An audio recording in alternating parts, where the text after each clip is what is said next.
মাঠের মধ্যে খেলা হবে, একজন বিখ্যাত খেলোয়াড় আসবে, এই সামান্য কাজটুকু যারা সঠিকভাবে করতে পারেন না তারা রাজ্য চালাচ্ছেন, তাহলে বুঝতে পারছেন তো রাজ্যটা কীরকম চলছে। এই একটা ঘটনা দিয়ে বোঝা যায়। এরপরে অভিযোগ লজ্জা তার পদত্যাগ করা উচিত ছিল। তিনি পুলিশ মন্ত্রী, তিনি চাঁদ থেকে আসেননি। তিনি তার সমস্ত প্রশাসন, তার দলের মন্ত্রীরা, দলীয় কর্মীরা, তার টলিউডের নাচিয়ে কাঁদিয়ে সব বাহিনী, তারাই সবাই ওখানে ছিলেন। আর উনি বুঝতে পারেননি, জানতে পারেননি। আসলে যখন বুঝতে পারলেন লোকে খেপে গেছে, কাঠপানি ধরা পড়ে যাচ্ছে, তাই তার তাড়াতাড়ি ওখান থেকে পালিয়ে গেলেন, এছাড়া কিছু না। বাংলার মানুষদের প্রতি ওনার তো কাঠমানি ছাড়া আর কোনো দরদ নেই। গুন্ডামি, কাটমানি, ধর্ষক, এরাই হচ্ছে ওর সম্পদ। সেই সম্পদের জন্য ওর অনেক দরদ আছে। তার বাইরে যে সমস্ত মানুষ যারা বোকার মতো 10,000 12,000 টাকা দিয়ে টিকিট কেটেছেন, আমি তাদের তো বুদ্ধির প্রতি আমার তো অনেক প্রশ্ন উঠে যায়। স্যার, একেবারে যুবভারতীর যে চিত্র আমরা দেখতে পেলাম, যুবভারতী স্টেডিয়ামের একেবারে উত্তাল চিত্র, কি বলবেন? কাটমানি চিত্র। গোটা পরিকল্পনাটাই তো হয়েছিল টাকা তোলার জন্যে। টাকা তুলে দিয়েছেন, তারপরে বাদবাকিটা ছিল যে মেসিকে সামনে রেখে তৃণমূল কংগ্রেস হয়েছেন, তাদের সেনাপতি সহ তার দলকে, তার ওই গুন্ডা বাহিনীকে উৎসাহিত করবেন, প্রাণিত করবেন, যে দেখো মেসির সঙ্গে আমরা আছি, ওই ছবি আবার বাজারে বিক্রি করবেন। এই পরিকল্পনা ছিল। সেই পরিকল্পনা ভেস্তে গেছে, এবং দুর্নীতি হলে যা হয়, সাধারণ মানুষ যারা বোকা বলে টাকা দিয়ে টিকিট কেটেছিলেন তারা বিক্ষুব্ধ হয়েছেন। এটা খুব স্বাভাবিক। একটা মাঠের মধ্যে খেলা হবে, একজন বিখ্যাত খেলোয়াড় আসবে, এই সামান্য কাজটুকু যারা সঠিকভাবে করতে পারেন না তারা রাজ্য চালাচ্ছেন, তাহলে বুঝতে পারছেন তো রাজ্যটা কীরকম চলছে। এই একটা ঘটনা দিয়ে বোঝা যায়। মুখ্যমন্ত্রী নিজেও দেখা করতে পারেননি, তিনি অভিযোগ করছেন। এরপরে অভিযোগ লজ্জা তার পদত্যাগ করা উচিত ছিল। তিনি পুলিশ মন্ত্রী, তিনি চাঁদ থেকে আসেননি। তিনি তার সমস্ত প্রশাসন, তার দলের মন্ত্রীরা, দলীয় কর্মীরা, তার টলিউডের নাচিয়ে কাঁদিয়ে সব বাহিনী, তারাই সবাই ওখানে ছিলেন। আর উনি বুঝতে পারেননি, জানতে পারেননি। আসলে যখন বুঝতে পারলেন লোকে খেপে গেছে, কাঠপানি ধরা পড়ে যাচ্ছে, তাই তাড়াতাড়ি ওখান থেকে পালিয়ে গেলেন, এছাড়া কিচ্ছু না। তিনি মেসির কাছে ক্ষমা চাইলেন, বাংলার মানুষের কাছে তো চাইলেন না।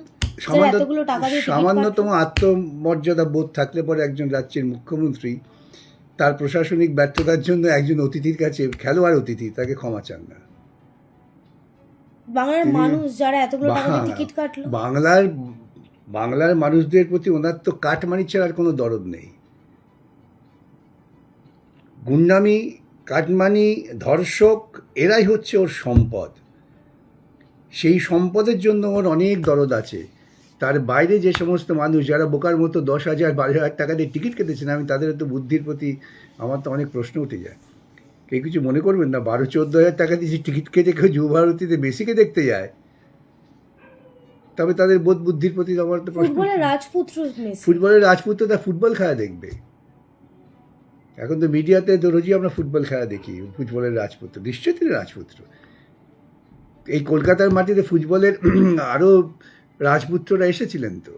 ফুটবল জাদুকর পেলে এসেছিলেন, খেলে গিয়েছেন, কই এরম তো হয়নি। মারাদোনা এসেছিলেন, মারাদোনা গিয়ে মুখ্যমন্ত্রীর সঙ্গে দেখা করেছিলেন। এখনকার মুখ্যমন্ত্রীর মতো মেসির পেছন পেছন দৌড়বার চেষ্টা করেননি। সবটাই নির্ভর করে তুমি কতটা নিজের প্রতি তোমার আত্মমর্যাদা বোধ থাকছে। এ রাজ্যের মুখ্যমন্ত্রীর আত্মমর্যাদা বোধ নেই। এই গোটা ব্যাপারটাই সংগঠিত হয়েছিল টাকা তোলার জন্য। টাকা উঠে গেছে, তারপর যা হয় হোক গে, এই হয়েছে। কিন্তু মুখ্যমন্ত্রী বললেন যে তদন্ত কমিশন গঠন করা হবে, তাতে প্রাক্তন বিচারপতি থাকবেন, কি হবে, মুখ্য সচিব থাকবেন। কে প্রাক্তন বিচারপতি থাকবে? কোন মুখ্য সচিব থাকবে? কি তদন্ত করবেন তারা? দোষীদের খুঁজে বার কে দোষী? কাউকে দোষী পাবেন না। দোষীদের খুঁজে বার করতে গেলে ওকে খুঁজে বার করতে হবে। তদন্ত কমিটিকে বলতে হবে যেন মুখ্যমন্ত্রী দায়ী, সেটা বলতে পারবে তদন্ত কমিটি। টাকা কামাবার ছিল, টাকা কামানো হয়ে গেছে। Diamond Harbour United versus Messi United খেলা হওয়ার কথা ছিল। ডায়মন্ড হারবার পকেটে টাকা ঢুকে গেছে, সব শেষ হয়ে গেছে, কার তো কিছু নেই। কিন্তু স্যার, এই যে এর আগেও আমরা যেমনটা বললেন, পেলে এসেছিল, মারাদোনা এসেছিল, এই চিত্র তো দেখতে পাওয়া যায়। কারণ তখন একটা সংঘবদ্ধ সুশৃঙ্খল সরকার ছিল, যে সরকার দুর্নীতির দ্বারা পরিচালিত হতো না, যে সরকারের উদ্দেশ্য ছিল না মানুষকে বোকা বানিয়ে টাকা কামাবো। এখানে এই সরকারি দলের তো একটাই উদ্দেশ্য, টাকা কামানো।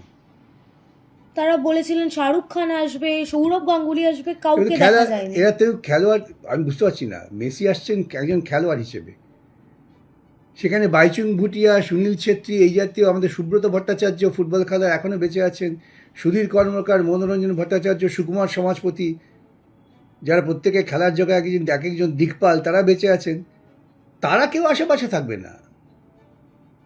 শুভশ্রী গাঙ্গুলিকে দেখা তারা যাচ্ছে। থাকবে কেউ যারা ওই টালিগঞ্জের নাচাকদন করেন, তারা থাকবে।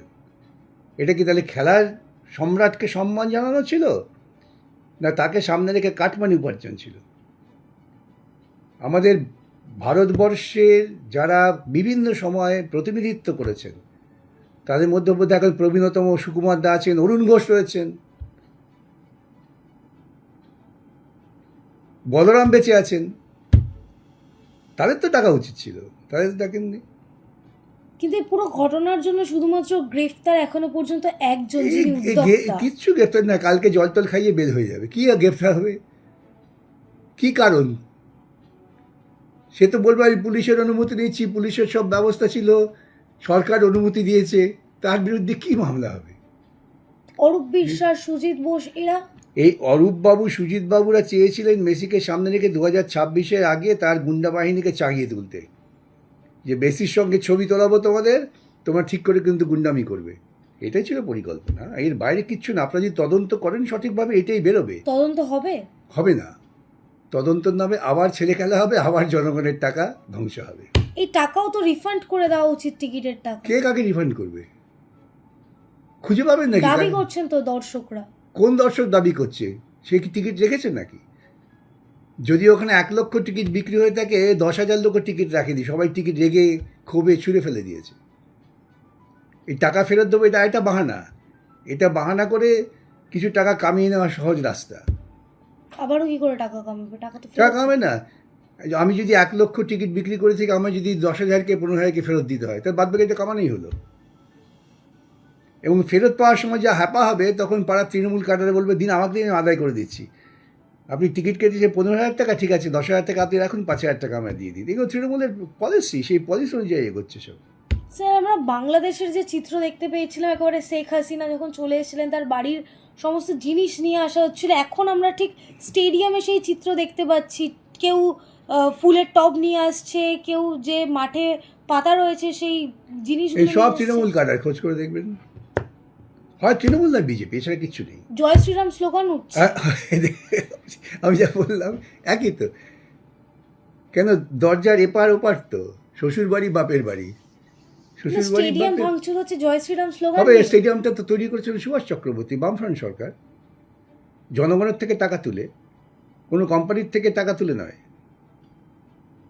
সেই স্টেডিয়াম থেকে ভাঙা হলো, ভেঙে এরপর ওখানে পেছনে টাকা খরচা করে সারাবে, সেখান থেকে কাটমানি খাবে, তারপর একটা বড় করে লিখে দেবে যে মমতা ব্যানার্জির অনুপ্রেরণায় আমরা নতুন স্টেডিয়াম করলাম। এইটাই পরিকল্পনা। স্যার, একেবারেই শেষ প্রশ্ন, আমরা দেখেছিলাম যখন চাকরি চুরি হয়েছিল, চাকরিহারা রাস্তায় আন্দোলন করেছিল, তারাও পুলিশের মার খেয়েছিল। আজকে 8 থেকে 80 সকলেই একেবারে টাকা দিয়ে টিকিট কেটে মেসিকে দেখতে গেলেন, তারাও মার খেলেন পুলিশের। মার খাবেন তো, তারা কি হয়েছে, পুলিশ আর তৃণমূল ওদের ডেকে ফুলের মালা দেবে? তৃণমূলের কথা প্ররোচিত হয়ে যারা এইসব জায়গায় যাবেন, তারা মার খাবেন, আশ্চর্য হওয়ার কিছু নেই।